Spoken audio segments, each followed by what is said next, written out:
June 15th, 1961, 8:04 a.m.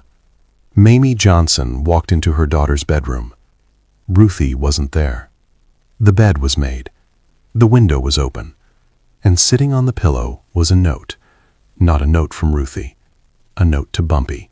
"We have your daughter. $500,000 by midnight or she dies. Don't call the police. Don't try to find her. Just pay." Mamie's scream brought Bumpy running up the stairs 3 at a time. When he saw the note, when he saw his daughter's empty room, something in Bumpy Johnson's face changed. The careful, controlled mask he always wore cracked, and underneath was something terrifying. Pure, focused rage. What happened next became legend in Harlem. Not because of how many people Bumpy killed, though there would be bodies, but because of what he did in 4 hours. 4 hours to find his daughter in a city of 8 million people. 4 hours to track down kidnappers who'd planned this for weeks. 4 hours that proved why you never, ever touched Bumpy Johnson's family. This is that story. To understand what Bumpy did, you need to understand who Ruthie was. Ruth Johnson was 16 years old in 1961. She was Bumpy's only child, his princess, his whole world. Ruthie didn't know the details of what her father did. She knew he was important, knew people respected him, but Bumpy had kept her separate from his world. She went to a good school, had normal friends, did normal teenage things. Bumpy wanted that for her, a life without violence, without looking over her shoulder, without the weight of his reputation. But someone had decided to use her to get to him, and that someone had just made the worst mistake of their life. 8:05 a.m. Bumpy's hands were shaking as he held the note, not from fear, from the effort of controlling himself. Mamie was on the phone calling everyone, neighbors, Ruthie's friends, anyone who might know something. Bumpy went to his daughter's window. It faced the alley. The kidnappers had come in through the fire escape, professional, planned. They'd watched the house, learned the routine, knew exactly when to strike. Ruthie always left for school at 7:30 a.m. This morning she never made it to the street. Bumpy looked at his watch, 8:06 a.m. If they wanted money by midnight, that gave him 15 hours. But Bumpy knew better. Kidnappers who demanded money rarely kept their victims alive that long. Too risky. Too many things could go wrong. Which meant Ruthie had maybe 4, maybe 5 hours before they decided she was more trouble than she was worth. 4 hours to save his daughter's life. Bumpy went downstairs, picked up the phone, dialed. Junie answered on the first ring. "Get everyone to Small's Paradise. Now. Everyone means everyone. I don't care if they're sleeping, eating, or dying. 10 minutes. Boss, what happened?" They took Ruthie. The line went silent. Then Junie's voice came back, hard as steel. "We'll find her, boss. We'll bring her home." Bumpy hung up, looked at Mamie. She was crying, terrified, but she knew her husband, knew what he was capable of. "Bring her back, Ellsworth, whatever it takes, whatever it costs. Bring our baby back." Bumpy kissed his wife's forehead. "I will. I promise." 8:17 a.m. Small's Paradise. 37 men sat in the empty restaurant, Bumpy's entire organization. Numbers runners, enforcers, policy bankers, street soldiers. Every person who owed Bumpy loyalty, every person who'd kill for him without question. Bumpy stood in front of them, the kidnapper's note in his hand. "Someone took my daughter." His voice was quiet, controlled, but everyone in that room felt the fury underneath. "They want $500,000. They think they can threaten my family and walk away. They think wrong." He looked around the room. Every face was stone. These men had families too. Children. Wives. What happened to Ruthie could happen to any of them. This wasn't just about Bumpy. This was about the code. You don't touch families. Ever. "Junie," Bumpy said, "I want you to call every informant, every cop on our payroll, every person who sees things in this city. I want to know who's been asking questions about my family, who's been watching my house, who's been planning something. Willie, check the train stations, bus terminals, airports. They might try to move her out of the city. I want eyes everywhere." "The rest of you," Bumpy continued, Spread out. Talk to everyone. Every bartender, every doorman, every street kid who might have seen something this morning between 7:30 and 8 a.m. One of the soldiers raised his hand. "Boss, what if this is the Italians? What if it's Genovese trying to pressure you?" Then Genovese just signed his own death warrant. But we don't assume anything. We find evidence. We find Ruthie. Then we handle whoever's responsible. The men dispersed like water, flooding into every corner of Harlem, Brooklyn, the Bronx, asking questions, applying pressure, following leads. Bumpy sat alone in Small's paradise, staring at the clock. 8:34 a.m. 3 hours and 26 minutes since Ruthie disappeared. By 9:15 a.m., the first lead came in. Father Divine called. The preacher had informants everywhere, people who confessed things, people who heard things. "Bumpy," Father Divine said, "I heard something." "What?" "2 men were asking about your daughter last week, asking which school she attended, what time she left the house." "Who?" "White men, Italian. One of them had a scar across his left eye. They were drinking at McGlory's bar in Little Italy." Bumpy wrote it down. "Thank you, Father. Find your daughter, Bumpy, and when you do, remember, vengeance is mine, saith the Lord. With respect, Father, today vengeance is mine." 9:28 a.m. Bumpy sent Willie to McGlory's bar. Willie walked in at 9:45 a.m., gun visible under his jacket. The bartender, a nervous Italian man in his 50s, looked up. "We're not open yet." Willie pulled out a photograph of Ruthie. "This girl. 2 men were in here asking about her. I want names." The bartender's face went pale. "I don't know what you're talking about." Willie grabbed him by the collar, slammed him against the wall. "Let me be clear. Bumpy Johnson's daughter was kidnapped this morning. Those 2 men were involved. If I don't get names in the next 10 seconds, this bar burns to the ground with you inside." Okay. The bartender was shaking. "Tommy Marciano. Tommy the Hawk. He was here with another guy, Sal something. They work for somebody, I don't know who." "Where do I find Tommy?" "Red Hook. He's got a warehouse near the docks, number 43 Pierce Street." Willie let him go, headed for the door. "If you're lying, I'm coming back." "I'm not lying, I swear." Willie called Bumpy. "We got a location, Red Hook, warehouse on Pierce Street. Could be a trap, probably is. I don't care. Get 10 men and meet me there." 10:23 a.m. But Bumpy didn't go to Red Hook yet, because something didn't add up. Tommy the Hawk was small-time, a low-level enforcer for the Genovese family. He didn't have the brains or the balls to kidnap Bumpy Johnson's daughter on his own. Someone bigger was behind this, someone with resources, someone who thought they could pressure Bumpy. Bumpy called Detective Murphy. Murphy was a dirty cop, had been on Bumpy's payroll for years. "Murphy, I need information." "About what?" "Vito Genovese. Has he been making moves against me?" Murphy was quiet for a moment. "There's been talk." "What kind of talk?" "Genovese wants Harlem, wants the numbers racket. He's been looking for leverage, something to force you to negotiate." "My daughter." "Maybe. I don't have proof, but the timing fits." "Where is Genovese right now?" "His social club in the Bronx, Arthur Avenue. He's there every morning." Bumpy hung up. Now it made sense. Genovese had ordered the kidnapping. Tommy the Hawk was just the tool. The plan was simple. Take Ruthie. Force Bumpy to hand over his territory to get her back. Then kill her anyway to send a message. It was smart. It was ruthless. It was exactly what Genovese would do. But Genovese had made one mistake. He didn't understand what Bumpy Johnson was willing to do to save his daughter. 10:47 a.m. Bumpy walked into Vito Genovese's social club with 5 men. No appointment, no warning. Just walked through the front door like he owned the place. The guards tried to stop him. Bumpy's men put guns to their heads. "Sit down, shut up." Vito Genovese was in the back room playing cards with 3 of his captains. He looked up when Bumpy walked in, and for a moment, genuine surprise crossed his face. "Bumpy, this is unexpected. Where's my daughter?"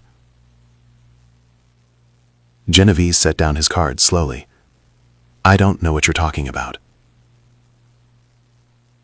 Bumpy pulled out his straight razor, the same one he'd carried for 30 years. Opened it slowly. Vito, I'm going to ask you one more time. Where is my daughter? The captains reached for their guns. Bumpy's men already had theirs out. Mexican standoff. Bumpy, Genevieve said carefully, if someone took your daughter, I had nothing to do with it. You're lying. Maybe, maybe not. But if you kill me right now, you'll never find her, and my people will kill your wife, your friends, everyone you love. Is that what you want? Bumpy stared at Genevieve for 10 long seconds. Then he put the razor away. You've got until noon. If I don't have my daughter by noon, I'm coming back here, and I'm not leaving until you're dead. Understood? Understood. Bumpy walked out. His men followed. When they were gone, one of Genevieve's captains spoke.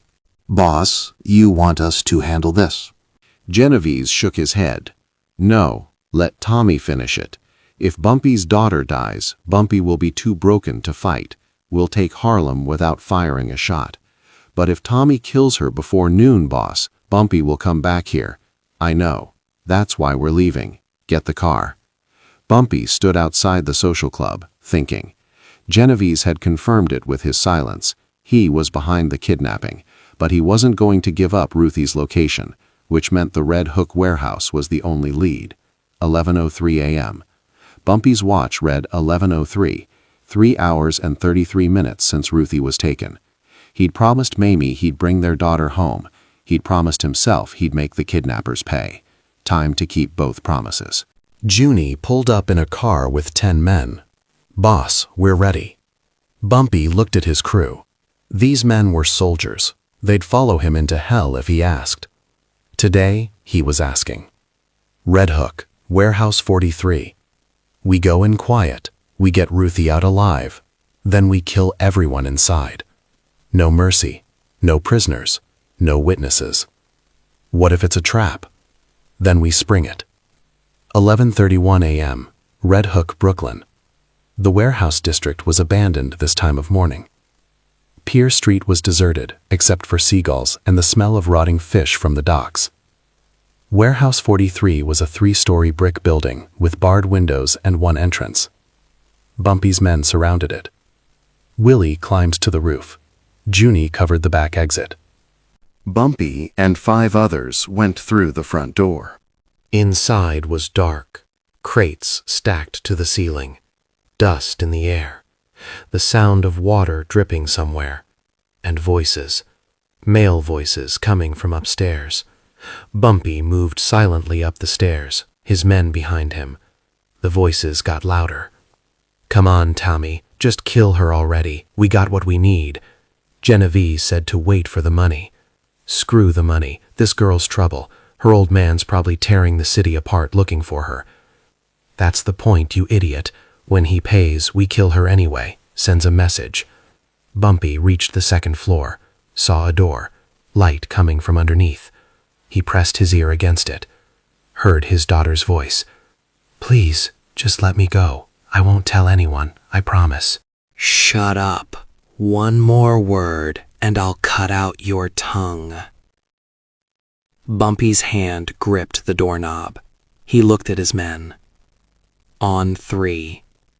1, 2, 3. Bumpy kicked the door open. The room exploded into chaos. Tommy the Hawk was standing over Ruthie, knife in hand. She was tied to a chair, mouth gagged, terrified. 2 other men were at a table counting money. They all reached for guns. Bumpy's men fired first. The 2 men at the table went down immediately. Tommy grabbed Ruthie, held the knife to her throat. One more step and she dies. Bumpy froze. Everyone froze. Tommy, Bumpy said, his voice eerily calm. You let her go right now, I'll make it quick. You struggle, I'll make it last days. Tommy laughed. You think I'm scared of you? You're outnumbered. This whole place is surrounded. Your guys outside are probably already dead. No, they're not, Junie's voice came from behind Tommy.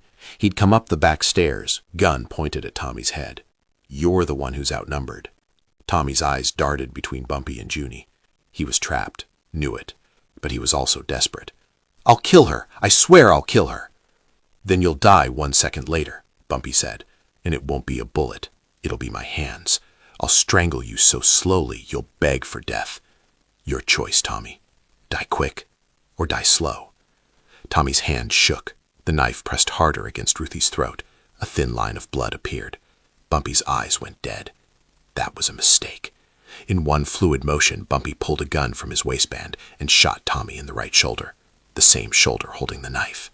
Tommy screamed, dropped the knife. Junie grabbed Ruthie, pulled her away. Bumpy walked forward, picked up the knife Tommy had dropped, stood over him. You cut my daughter. Tommy was crying now, clutching his bleeding shoulder. I'm sorry. Genevieve made me. I didn't want to.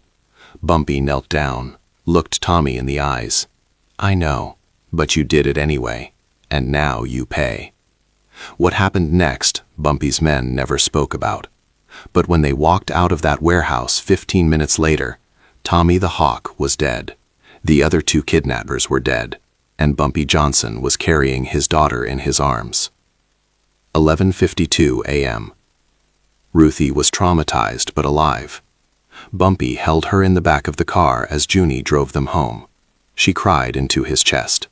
I'm sorry, Daddy. I'm sorry. You have nothing to be sorry for, baby. Nothing. This wasn't your fault. I was so scared. I know. But you're safe now. Nobody's ever going to hurt you again. I promise. When they pulled up to the house on 122nd Street, Mamie ran out.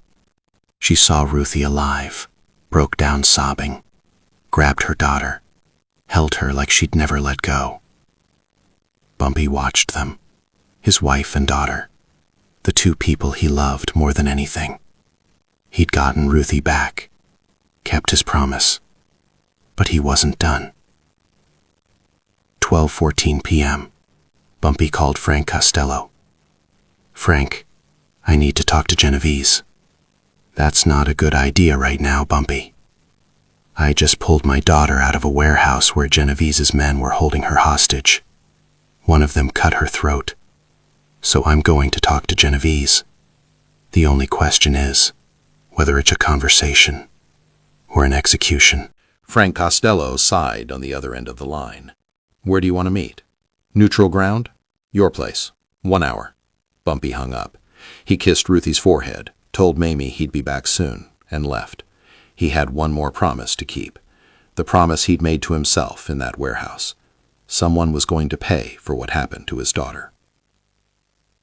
1:15 p.m. Frank Costello's restaurant in Manhattan.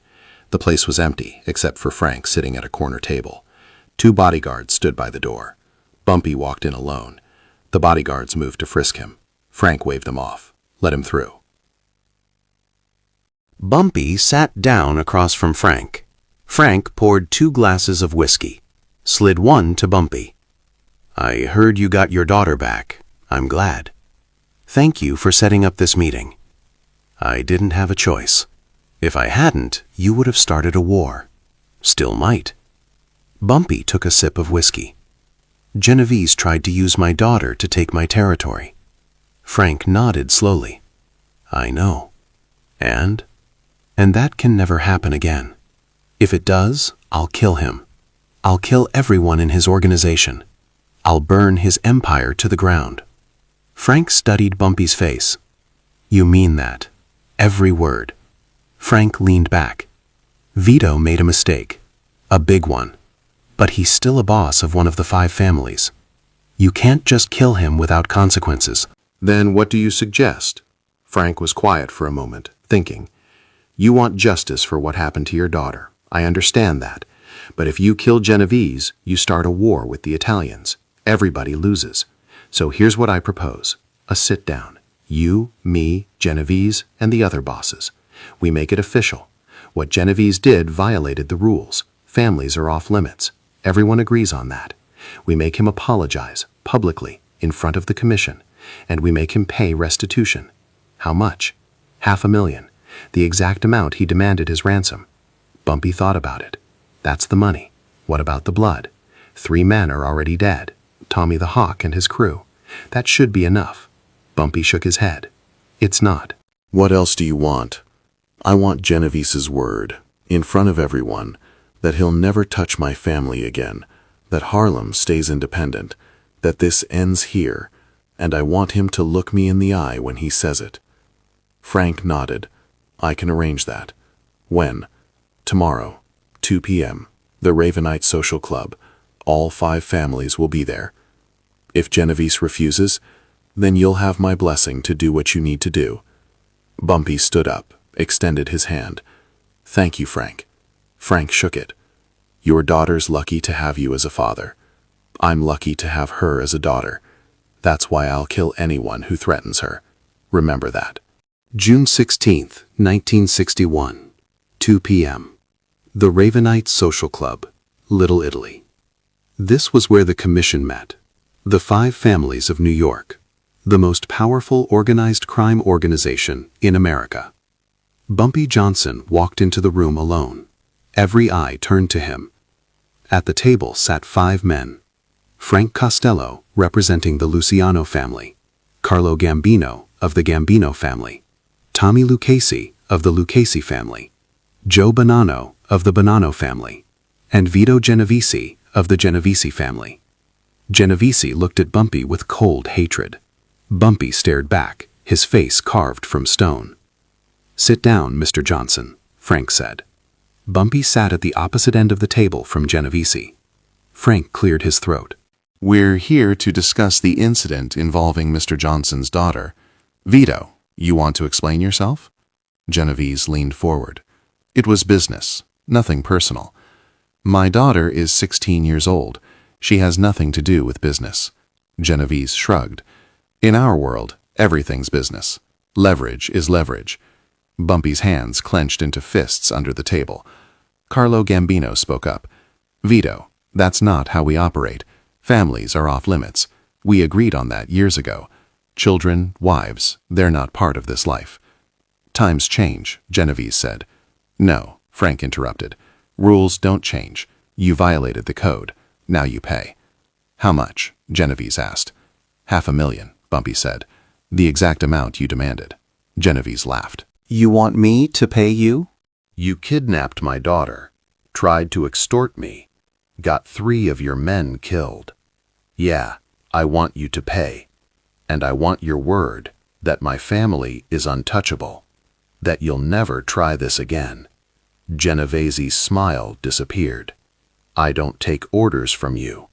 You're not giving me an order, Bumpy said quietly. You're giving me your word. Or I'm walking out of here, and we settle this another way. The room went silent. Everyone knew what another way meant. War. Blood. Bodies. Tommy Lucchese spoke. Vito, pay the man. This is your mess. Clean it up. Joe Bonanno nodded. You made a mistake. Own it. Genovese looked around the table, realized he had no support. The other families weren't going to back him on this. What Genovese had done was wrong. Everyone knew it. Fine, Genovese said through gritted teeth.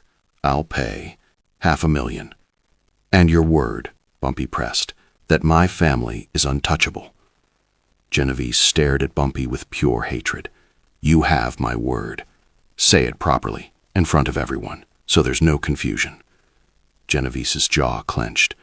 I, Vito Genovese, give my word that Bumpy Johnson's family is untouchable. I will never harm them or use them as leverage again. Harlem remains independent. This ends here. Good, Bumpy said. Now apologize. Excuse me? You kidnapped my daughter, terrified my wife, violated every rule we have. Apologize. Genovese's face turned red. I'm not apologizing to you. Then we're done talking. Bumpy stood up. Frank, thank you for trying, but some people don't understand respect. They only understand consequences. Wait, Frank said. Vito, just apologize. We can end this right now. Genovese looked around the table again. Every boss was staring at him, waiting. He was cornered. He'd violated the rules. Everybody knew it. And if he didn't apologize, Bumpy Johnson was going to start a war that would cost everyone money. I apologize, Genovese finally said, the words like poison in his mouth. For taking your daughter, for threatening your family. It won't happen again. Bumpy stared at him for a long moment, then nodded. Apology accepted. The money will be delivered tomorrow. Now get out, Genovese said. You got what you came for. Not quite. What else do you want? I want everyone in this room to understand something. Bumpy looked at each boss in turn. I didn't come to New York looking for power. I didn't ask to run Harlem. But it's mine now, and I protect what's mine. My neighborhood, my people, my family. Today was about my daughter, but tomorrow, if anyone tries what Genovese tried, if anyone thinks they can use fear to control me, I won't sit at a table and negotiate. I'll burn their world down. Is that understood? The room was silent. Then Frank Costello spoke. It's understood, Mr. Johnson. You've made your point. Good. Bumpy walked toward the door, then paused. One more thing, Genovese. What? Your men, Tommy the Hawk and the others. I know they were following your orders, but they still hurt my daughter, so they're dead. And if you send anyone else to Harlem looking for revenge, they'll end up the same way. You can't keep killing my men. Watch me. Bumpy Johnson walked out of the Ravenite Social Club. Behind him, 5 mob bosses sat in silence. Finally, Carlo Gambino spoke. Vito, you're an idiot. That man would have killed all of us to save his daughter. You're lucky you're still breathing. Genovese said nothing, just stared at the door Bumpy had walked through. June 17th, 1961, 10 a.m.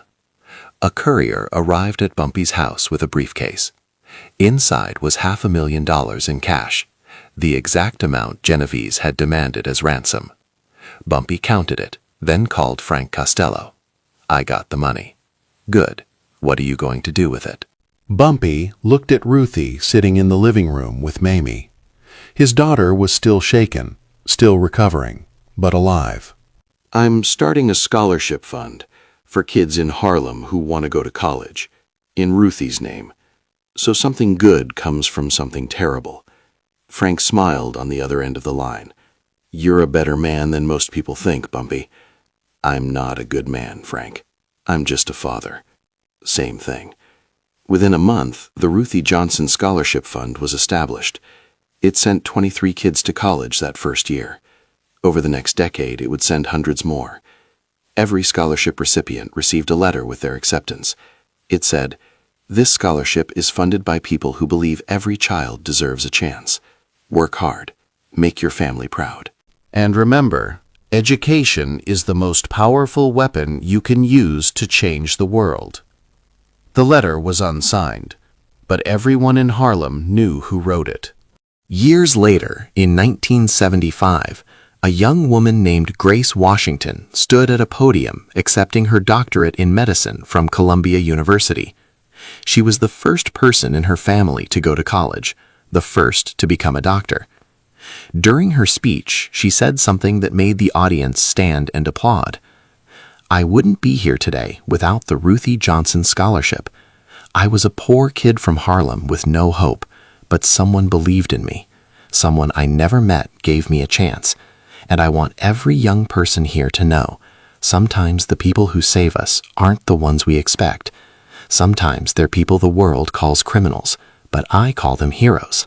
In the audience, Ruthie Johnson, now 30 years old with children of her own, wiped away tears.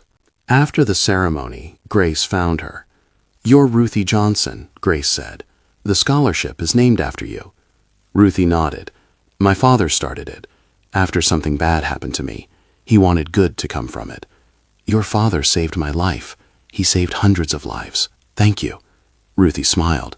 He would have been proud to hear you say that. He passed away 7 years ago, but he always said the same thing. Protect people. Give them a chance. That's real power. Grace hugged her. He was right. Bumpy Johnson died in 1968. At his funeral, over 5,000 people attended. Politicians, musicians, community leaders, criminals, and hundreds of kids who'd received scholarships from the fund he'd started. None of them knew the full story. None of them knew about June 15, 1961. About 4 hours when Bumpy tore through New York like a hurricane to save his daughter. But Ruthie knew, and she told her children, and they told their children. The story became legend. Not because Bumpy killed 3 kidnappers, though he did. Not because he faced down the Italian mob, though he did that too. But because of what he did afterward. He could have kept the money, could have used it for himself. Instead, he turned his daughter's trauma into opportunity for hundreds of kids who'd never met her. That's power. Real power. June 15, 1961. 4 hours. From 8 a.m. when Mamie found the note to 12 p.m. when Ruthie was safe at home. 4 hours when Bumpy Johnson proved that nothing, not the mob, not $500,000, not the threat of war, nothing was more important than family. If this story of a father's love, 4 hours of hell, and the legend that followed moved you, hit that subscribe button. Drop a like if you understand that real men protect their families at any cost. Share this with someone who needs to hear about the day Bumpy Johnson became more than a gangster. He became a father who turned tragedy into legacy. What would you have done in those 4 hours? Let me know in the comments. And remember, the strongest man in the room isn't the one with the most guns. It's the one who'd burn the world down to save the people he loves. Bumpy Johnson proved that on June 15, 1961, and Harlem never forgot.